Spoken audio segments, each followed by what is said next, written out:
Well, Peter Newman is a professor at Curtin University Sustainable Policy Institute and a member of the Inter-governmental Panel on Climate Change, joining us now live from Perth in Western Australia. Peter, thanks very much indeed for your time.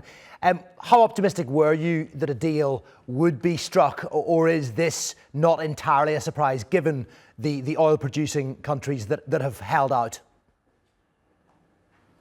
When I look at those pictures and you've just shown, you think, why aren't we just getting on and doing this? This is so easy. It is so obvious that this is a nightmare issue.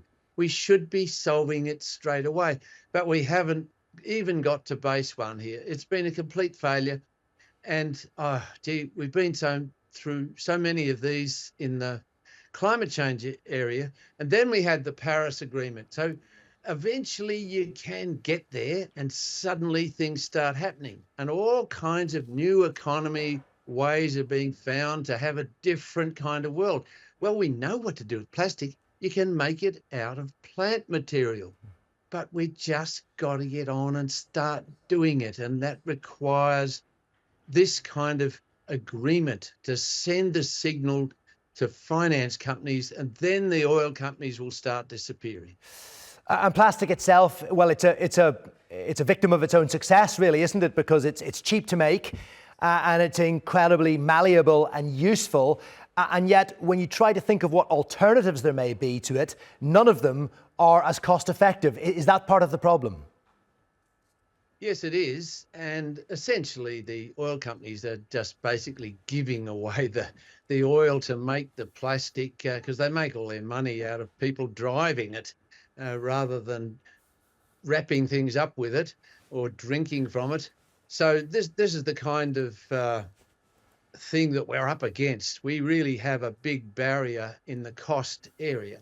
So it does need to begin to have really severe cuts put in. They want to get, in this plastics treaty, 75% gone by 2040. Well, we've got to start because they doubled it in the last 20 years. So it's time to put the cap on and then start going backwards.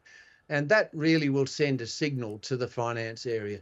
Then we'll start making a way into it. Yeah. Frank mentioned microplastics in his report, microplastics in the ocean, in animals, and of course in us as well. I mean, how soon before many more humans, people on Earth, start developing serious health problems because of that?